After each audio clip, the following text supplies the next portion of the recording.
O por ejemplo, del bizantino lo único que me acuerdo es que ya empezaron a pintar personas bichis, ¿verdad? ¿O estoy mal? No, en el bizantino acuérdate que todo es Jesús y es tenemos cierto, muchos mosaicos. ¿no? Sí. Desde el Renacimiento ya tenemos gente bichi. Ok, bueno, perfecto, gracias. Ahí ya me pudiste ubicar. Ok, sí. Bueno, gracias. No te preocupes. Es que eso justamente es lo que pasa con la arquitectura, ¿no? Generalmente hay que irnos a ver como la fecha en donde estuvieron o se empezó a construir para saber como cuál era la idea del arquitecto. Esto va a aplicar del Renacimiento para acá, porque el Renacimiento para atrás es más difícil ubicar al arquitecto, ¿no? Del Renacimiento hacia atrás va a ser más sencillo conocer como el estilo puro. Del Renacimiento hacia nuestra época es más complejo porque todo el mundo empieza a revolver todo como se le da su rechingada gana y además cada país y cada reino dice, no, yo lo quiero así, ¿no? Y todos los demás nos causan un boom en el cerebro y dicen, no, espérate, ¿no? O sea, ¿por qué no podemos ser más cuadrados? Pero nos ayuda mucho cuando sabemos como la temporalidad y si el edificio se empezó a crear como, o tiene como varias facetas, que son como varios de los edificios que ya hemos visto aquí, porque generalmente tienen o una parte de un estilo, otra parte de otro estilo y otra parte de otro estilo, ¿no? O por fuera son un estilo y resulta que el acabado por dentro va a terminar siendo otro. Entonces, ¿qué funciona?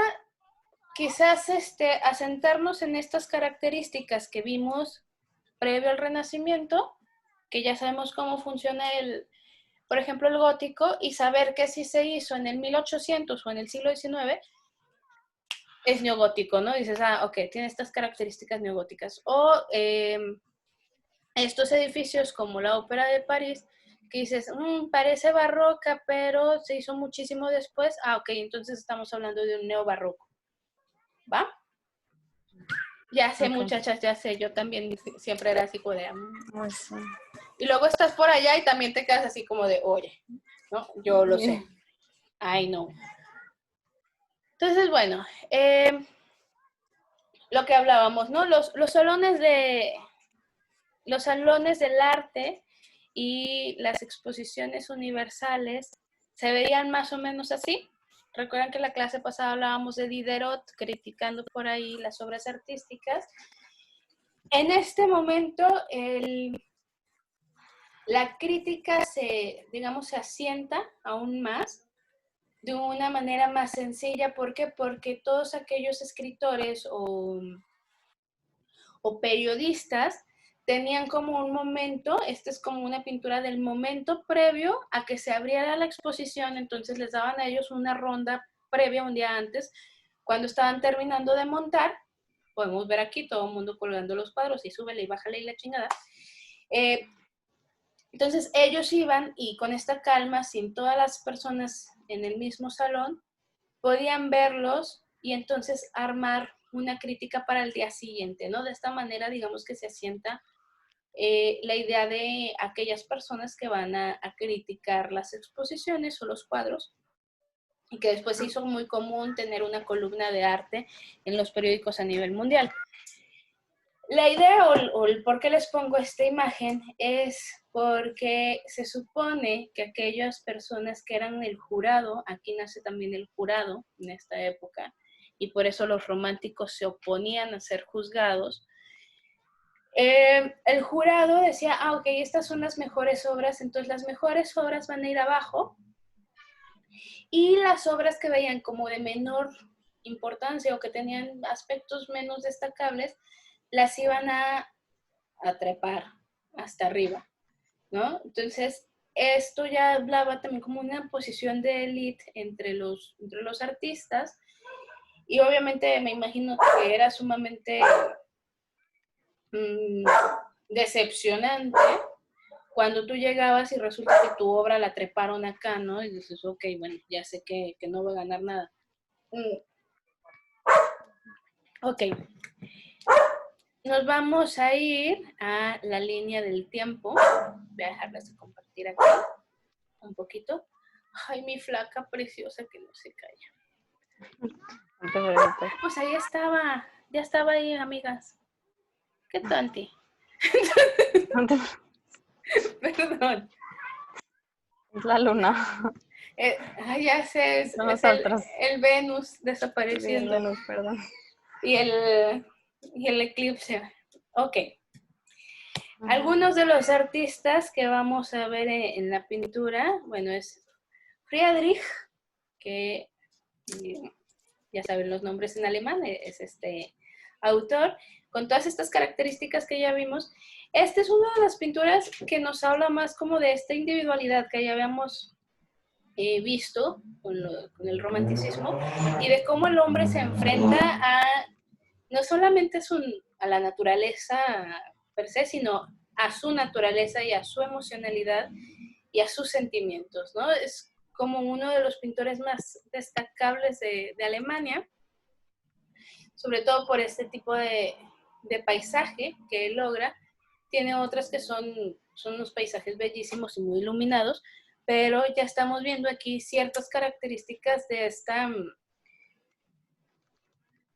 este romanticismo emotivo, por no llamarle sumamente emocional y emo, ¿no? O sea, les digo, son los grandes emos de la historia. Además, ya nos cambió también como un poco la perspectiva de cómo era el neoclásico, y aquí en la pintura ya estamos viendo personajes solitarios frente a todo un paisaje, ¿no? En las otras pinturas generalmente o teníamos el retrato, o si era una pintura más amplia donde íbamos a tener todo un paisaje, habitaban más personajes, ¿no? O sea, se hacía uso de todo el espacio pictórico. Bueno, Delacroix. Este hombre va a ser famoso por esta pintura, que es La libertad guiando al pueblo, que es también como uno de los epítomes del romanticismo en general, no solamente el romanticismo francés, porque nos habla de todas estas revoluciones que ya ha venido viviendo el pueblo, que ya no nada más es la Revolución Francesa, sino también las siguientes guerras, sobre todo las napoleónicas, del Segundo Imperio, y de una revolución industrial que les ha quitado también como toda esta percepción social que acababan de acuñar, y de repente, pum, otra vez se les revoluciona la vida, ¿no? Entonces, de eso nos habla un poco la pintura. Esta, pueden ver la muerte de Sardanapal. Alguien lo mencionó mejor, porque las quiero escuchar. Sardanapal. Sardanapal. Ok. Tenemos, o sea, sí tenemos muchos personajes, como en la pintura anterior, pero lo interesante aquí es el tema, ¿no? O sea, no es un tema, podemos ver estos movimientos barrocos, rococó, que ya habíamos notado, por ejemplo, en la clase previa, que nos pasaba un poquito con Goya, pero el tema es un poco más fuerte, más mundano.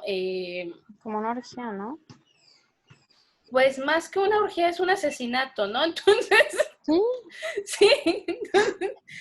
Entonces hay como una situación de violencia muy, muy, muy fuerte, donde este tipo como de estructura estábamos acostumbrados a verlos en cuadros religiosos, no en cuadros más mundanos, ¿no? Este tipo incluso de pincelada la veíamos más como en un barroco católico, ¿no? En este romanticismo que ya nos habla, les digo, de otros temas que tienen que ver más con lo emotivo.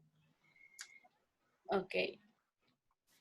Bueno, Turner, que va a ser el pintor inglés también como por excelencia de esta época o de esta temporalidad. Y lo interesante de él es que, pues quien lo descubrió fue su papá, ¿no? Entonces, y su papá lo obligaba a pintar. O sea, su papá era de, nos vamos a hacer ricos de tus pinturas, compra. Es una de las, así, de las historias de explotación infantil que conocemos. Sí, era un gran pintor. Pero ustedes pueden notar, Turner ya es nuestra llave al impresionismo. No hay figuras nítidas, no hay una claridad en las imágenes como tal, pero sí hay un juego de luz y sombra.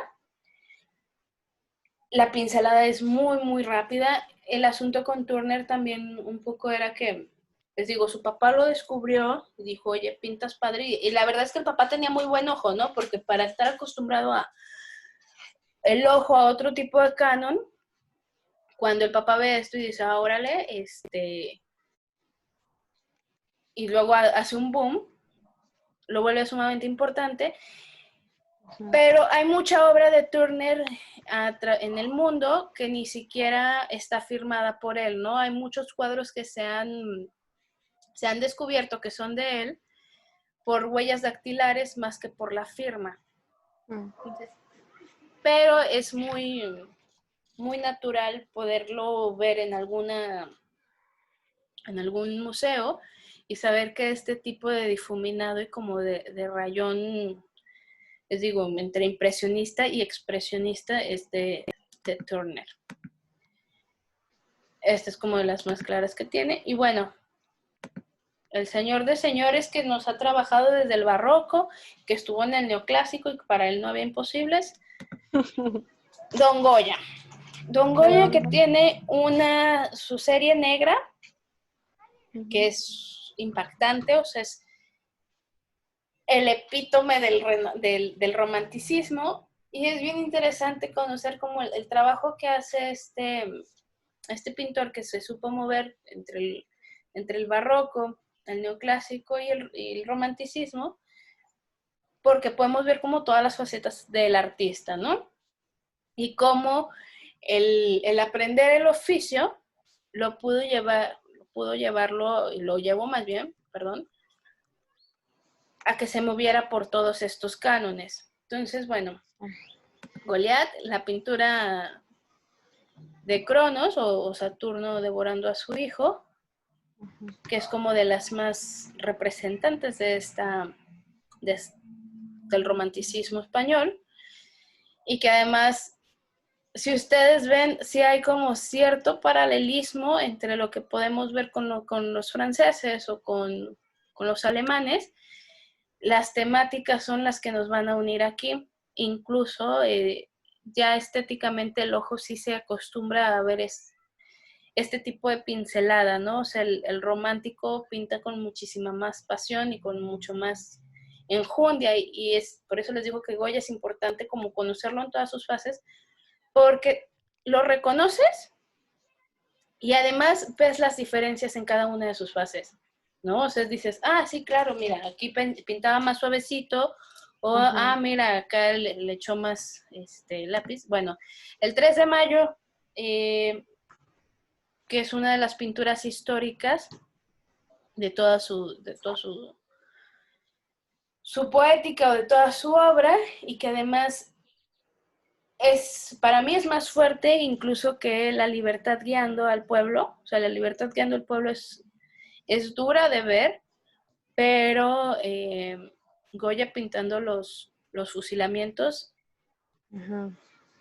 sí, hay otros artistas, ¿no? Que tienen obviamente un montón de fusilamientos pintados, y esta temática en el romanticismo va a ser como, para mí es bastante impactante, pues, ¿no? Sí, ay, perdón. No, dime. En nuestra clase de literatura española del siglo XIX también nos enseñaron estas pinturas de Goya y nos dijeron que esta fue en la Plaza Mayor, en Madrid, y que estos eran unos estudiantes a los que se dijo que sometieron por una manifestación, una revuelta que hicieron, pero que eran estudiantes pues sometidos. Y sopas. Ajá. Sí, y que esto era en la Plaza Mayor, y por ejemplo, y que de atrás, pues se supone es el mercado, ¿sabes? El que está cerca de la Plaza Mayor. Ajá.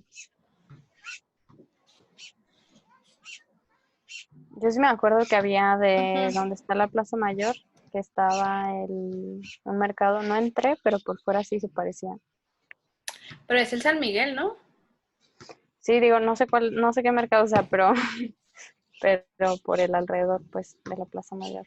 Yo no recuerdo el mercado, pero sí son los fusilamientos y es así como te lo mencionaron, no recordaba lo del mercado, eso sí te Ujú. lo confirmo. Entonces, bueno, Ah, este tipo de temática lo vamos a ver, les digo, con varios autores y es parte también, ¿no? Del romanticismo crudo, poder mostrar, además, como lo hablábamos la clase pasada con la independencia de Estados Unidos, ¿no? Y cómo se dejaron venir el resto de independencias, por ejemplo, en América y las revoluciones en Europa y en los países dominados o en las colonias europeas.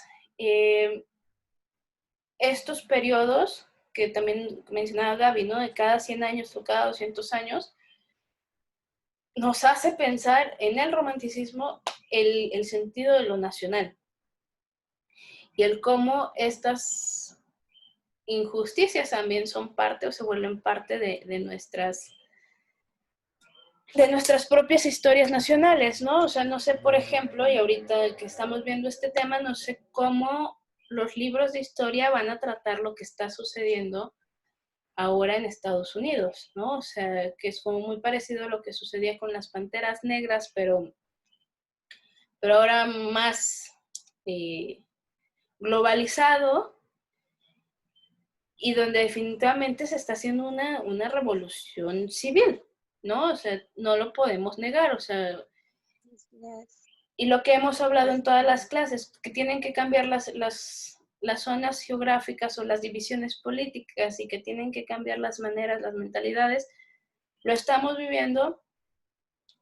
Y lo interesante es saber si ya se hablaba desde el 2008 que el imperialismo estadounidense estaba cayendo, pero lo interesante es ver esta caída con, no sé, con estas manifestaciones. Perdón, pero es que yo no me imagino, yo nunca me habría pasado por la mente este tipo de manifestación en Estados Unidos, ¿no? O sea, este tipo de sí, manifestación en Europa o en Latinoamérica es muy común, es muy común. Así pero, es. pero allá no, entonces se pone durísimo, ¿no? Y es prácticamente pues esto, estamos viviendo lo que los románticos hasta cierto punto plasmaron, ¿no? Vamos viendo Pero cómo, está muy fuerte, ¿no? Una tipo inicio de revolución, algo así. Y más si sí, le agregas el coraje que traen varios países, pues que andan queriendo declarar la guerra fría ahí. Entonces, mucho también hay mano de otros, sí, de otras naciones. y se viene junto con la revolución tecnológica, pues así como en su momento fue la revolución industrial, esta viene siendo la revolución tecnológica, que es lo que estamos viviendo, ¿no?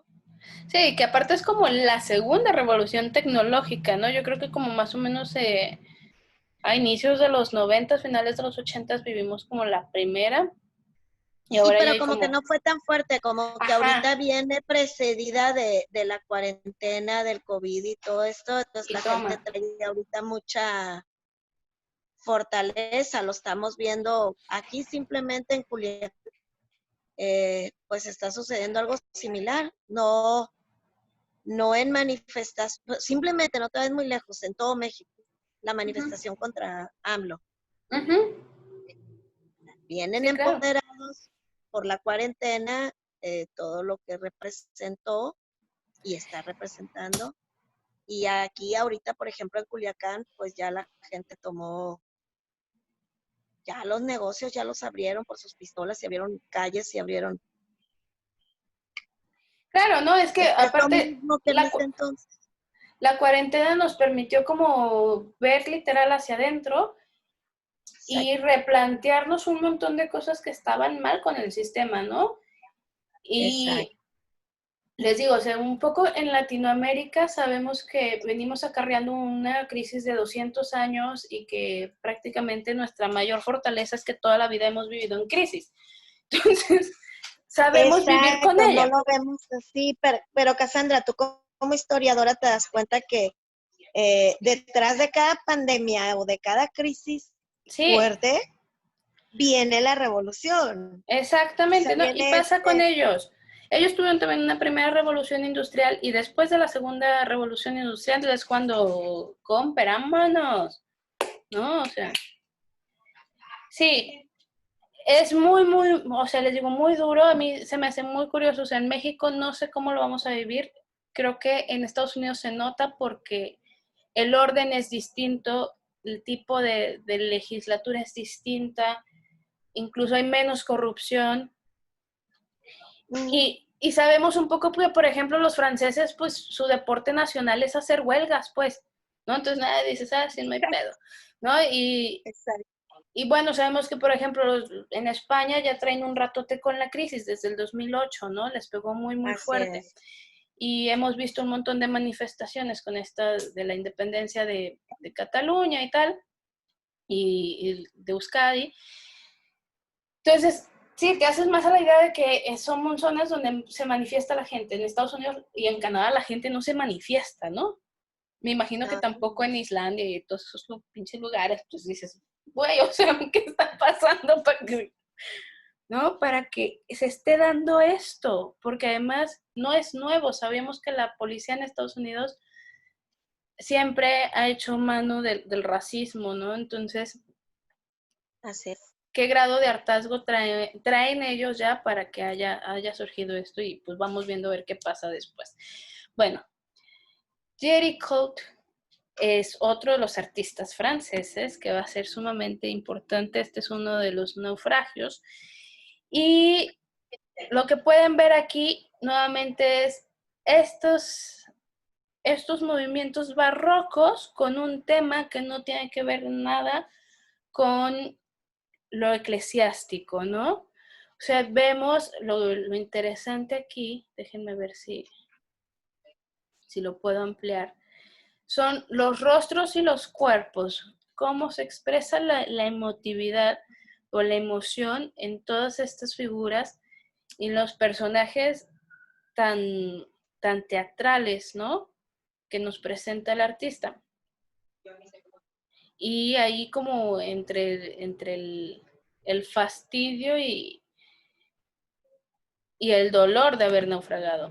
Bueno, William Blake, que está lindo porque los románticos también tenían esta idea de misticismo y van a darnos pie a algunas temáticas que se van a trabajar en el siglo XX, como por ejemplo otra inglesa, ¿no? Leonora Carrington, o con Remedios Varo, que ya estaban ambas europeas, pero asentadas acá en México. Entonces, este tema de cómo nos une lo místico o cómo se une lo místico con lo terrenal y que tiene que ver con este trabajo de la soledad del hombre o del individuo con sus propias emociones y de encerrarse en ellas y poderlas vivir y poder trascender, ¿va? Entonces, ahí está, grosera. Entonces, bueno, por ejemplo, esta imagen que es re linda, ¿no?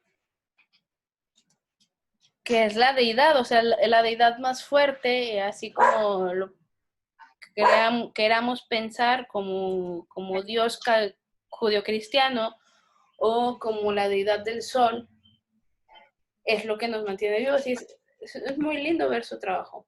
Bueno, más o menos hasta aquí el romanticismo. Hay mucho por sacarle carnita al mismo, pero este es como a grandes rasgos, como en una línea del tiempo. Miren, se las tenía acá y acá por si no la veíamos bien. También a Turner. Ok. Esta es otra de las de Friedrich, que les digo que no es nada más como el hombre, sino que también tenía sus paisajes pintorescos y más, no tan oscuros ni tan tremendos. Este es de Gustave Courbet, que es también uno de los hitos pictóricos del romanticismo. y se llama El origen del mundo, pues por obvias razones. Es una imagen que causa cierto pudor, pero también es linda, ¿no? O sea, ya cuando se piensa como en el sentido más romántico, valga, ¿va? Entonces, bueno, esto a grandes rasgos. En la literatura tenemos otras cuestiones, tenemos grandes artistas como Edgar Allan Poe, por ejemplo, que era inglés, pero residido en Estados Unidos, que es como uno de los grandes hitos románticos, ¿no? Y del simbolismo, de cómo trabajar con el mito, la leyenda, y resaltarlo, ¿no? En la literatura también está Becker, español, Gustavo Adolfo Becker, que es como uno de los grandes escritores españoles de esta temporalidad, que va a trabajar mucho con las leyendas, justamente porque hay que destacar lo nacional. Entonces, no sé si alguien tenga dudas, preguntas, reclamos, etcétera. Comentarios.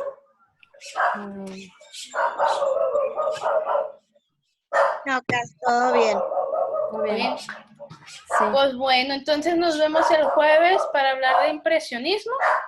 Muy bien. ¿Va? Y ya la siguiente semana nos vamos a las vanguardias. Super. ¿Vale? Oye, Cas, esta es la 5ª semana, ¿verdad? Sí. Ok. Es que sí, ya. Ok. ¿Va? Sí, muy Ok. bien. Bueno, Muchas nos vemos, gracias. chicas. Gracias a Bye, que ustedes. estén bien. Cenen Bye. rico. Bye. Igualmente. Bye. Igual.